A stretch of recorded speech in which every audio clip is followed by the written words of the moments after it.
Okay, here's the ironic thing I wanted to show you. When I came down to this beach, not deliberately because of this, believe me, I just thought this would be a good location to shoot the video. Ironically, when I'm coming down, there's two, one's kind of trampled there now, but there's two, one at the top of the stairs, beach closed signs, and look at this. It is because of two things. Well, first one is that, a fallen tree, still, like, look at, there's a bank all the way up there, a bunch of bushes, long way down to the beach, definitely nothing unstable or that wrong with it.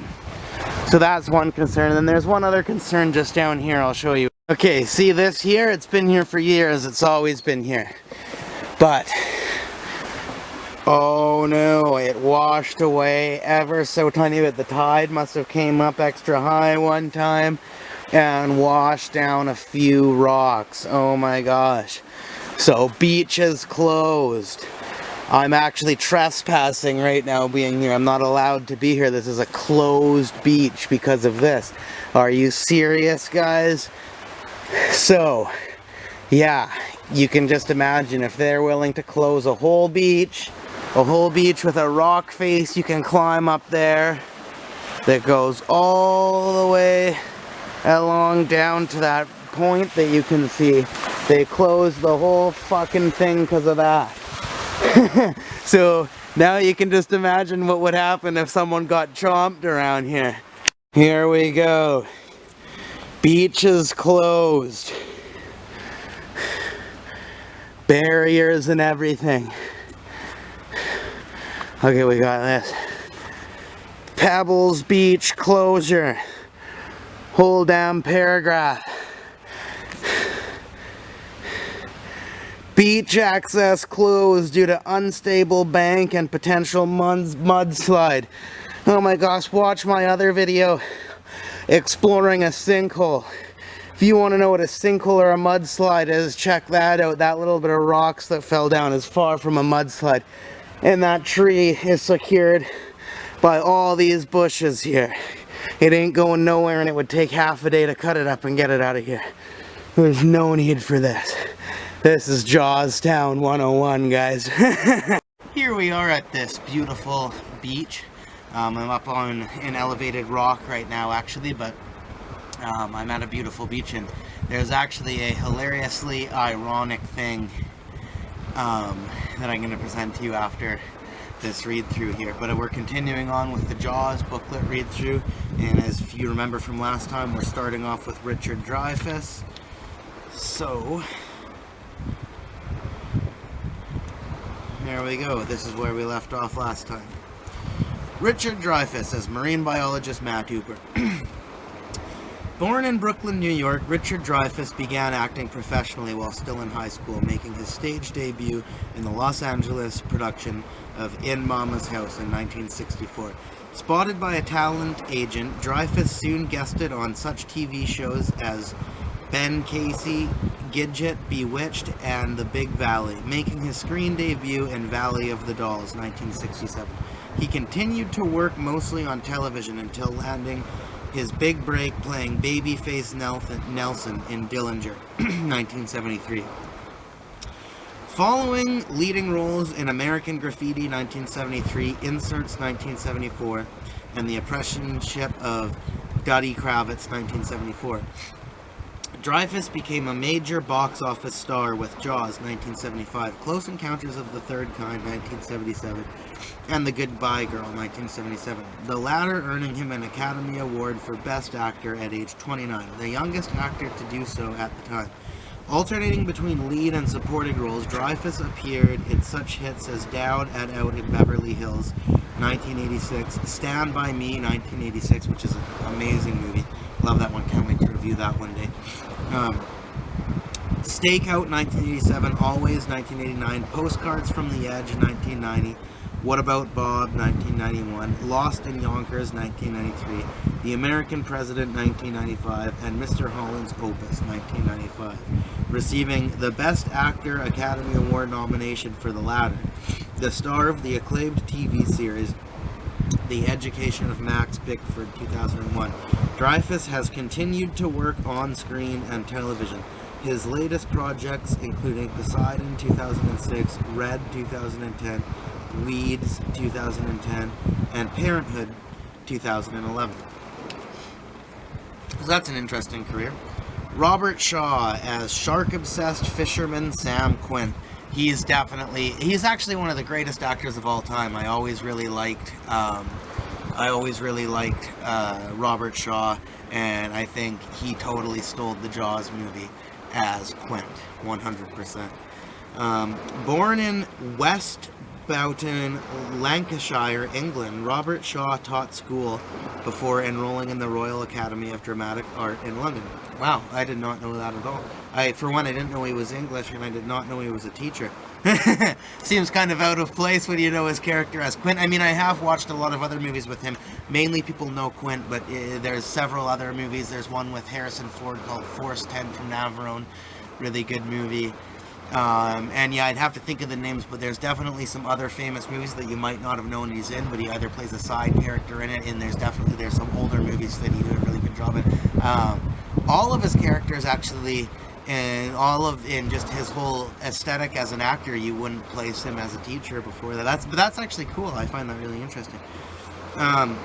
So teacher before enrolling in the Academy of Dramatic Art in London. Beginning his acting career in theater, Shaw made his screen debut with an uncredited bit in the Lavender Hill Mob in 1951. Working mostly in television, Shaw gradually made his way back to the screen. His performance in From Russia with Love, that's another one, the original From Russia with Love, good movie.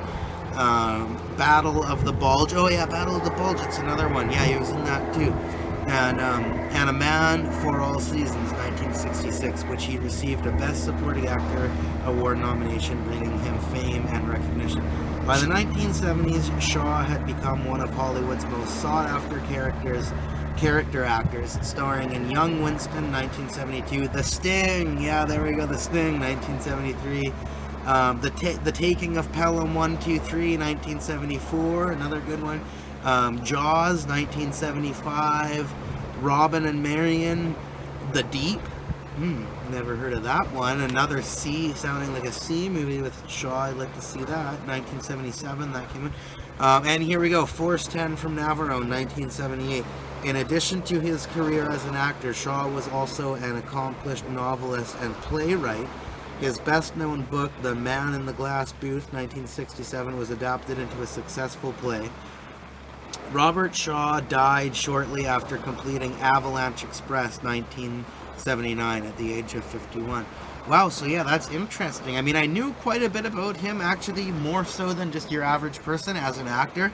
A lot of people just know Quint from Jaws, but they have no idea who played him. But yeah, that's actually some interesting. I forgot about I cleared up earlier about the names of the movies, but I forgot about some of the really famous movies he was in. And then, being a teacher beforehand, being from England. I mean, none of his, nothing in his accent or anything. He's acting, of course, but nothing that you would ever suppose, would imagine is English. Okay, so Shooting Sharks, that's the next segment of this book here. Landing the Shark. In 1972, Richard D. Zanuck and David Brown formed Zanuck/Brown, an independent production company based at Universal Pictures. One of their earliest projects was the Sugarland Express, the first theatrical feature directed by Steven Spielberg. Yeah, that was covered in the documentary I watched. It was during the film's editing phase that the young filmmaker stumbled across a novel that was generating enormous buzz in the publishing industry. Jaws by Peter Benchley. Spielberg, I had a meeting with Dick and David about the second cut of Sugarland Express, and I noticed in the outer office a book manuscript called Jaws. I don't know what seized me. It could have been about dentistry, but I picked up the book, took it home, read it over the weekend, and knew that that was what I wanted to do next if they'd hire me. Zack and Brown, who had acquired Jaws in May 1973, had already offered the property to Dick Richards, the director of the Culpeper Cattle Company, Richards, however, soon dropped out, and Spielberg was assigned the project the following June. The script. When acquiring the Jaws screens rights, Zanuck and Brown also contracted the services of author Peter Benchley, who wrote the first 3 drafts of the script. Working with Spielberg, Benchley dropped subplots and changed the cause of the shark's demise, also contributing to the screenplay were Pulitzer Prize-winning playwright Howard Sackler, The Great White Hope, who declined screen credit, and TV writer Carl Gottlieb, who revised the script during filming. Interesting. The cast. As Spielberg labored on the script, he also worked on casting, filling the last of the major roles just 9 days before the start of production. Spielberg. First, I went to Lee Marvin to play Sam Quinn, and he said no. Then I went to Sterling Hayden, and he said no. Then finally David Brown said, "What about Robert Shaw?" And Robert said yes. That was a simple story, although it took 6 months to cast Quint. Good thing he took the part, and good thing it wasn't those other guys, although they're good actors. Any one of those brutish, kind of like straight up normal, tough guy, general, war hero kind of guys that were kind of, well, I shouldn't say typecast, that's kind of rude, but at least centered towards those kind of movies. Again, it's just like what I said about Apocalypse Now with Colonel Kurtz. If he was this juiced up, fit, athletic, ready to go kind of guy, I mean, yeah, the whole other movie would have been kind of the same and kind of cool, but it just wouldn't have added that extra mystery and artistic touch to it. Same with if Martin Sheen wasn't, struggling with alcoholism at the time of filming this movie. That whole that played into his character big time. They incorporated it into his character, and it ultimately just added that much more authenticity and interesting aspects to the character. So good thing it went that way. Good thing it was somebody, as a character actor, as they said, and also individualistic enough to take on a really witty kind of character like that and transform it into what we all know now as Quint. So that's very interesting. So it took 6 months to cast Quint, and then it's going on to Roy Scheider here. I went to several actors before Roy Scheider. They didn't turn me down. I just had decided they were not right for Martin Brody. But I was at a party and I met Roy for the first time. He walked over to me and was literally sitting on a couch fretting over Jaws that I wasn't able to get his shark movie cast. And Roy said to me, "You have such a glum look on your face. What's the matter?" I said, "I'm having trouble casting my picture." He actually said, "Who have you gone out to?" I named a few names, and he looked at me and said, "What about me?" I looked at him and said, "You're right, what about you?" "Will you make my movie?" Without even asking for a script, he said, "Of course. If you want me, I'll do it." And we actually agreed at a party that he would play Brody. That's interesting. And Richard Dreyfuss was my first choice for Matt Hooper. Richard Dreyfuss and Lorraine Gary were both my first choices, and they said yes when I asked. So that was all good. The location. As the novel took place in a seaside village on Long Island, production designer Joe Alves was sent east to find a suitable location for filming. Rejecting the Hamptons as too opulent, Alves discovered Martha's Vineyard on his way to Nantucket. Located on an island off the Massachusetts coast, the vineyard's 180-degree view of the ocean made it the perfect site for Jaws. Which it did. It did, actually. Very, very cool place. Very cool. It definitely suited the movie they were making. The production. Armed with a $3.5 million budget and a 55-day shooting schedule, Spielberg began production on May 2nd, 1974. Spielberg: I was feeling completely confident for the first 35 days of shooting because I was on schedule. It was all the land stuff. Interior Brody's house, exterior Brody's house, interior, the city selectman chamber, even some of the stuff with Chrissy Watkins being killed at the opening of the story. That was all land-based stuff. It was only when we went out to sea for our, I guess, 25 or 30 days of photography that everything went pear-shaped. Instead of filming the sea scenes in a studio tank, Spielberg insisted on shooting on the ocean, making Jaws the first creature film to do so. It was also one of the last. A combination of bad weather, sailboats drifting into range, drenched cameras, sinking boats, and malfunctioning mechanical sharks cut Spielberg's 12-hour workday to 4. Spielberg, Dick Zanning, and David Brown said, "Is there anything you can do with the script? With the schedule to avert a shutdown, and I didn't have anything to do.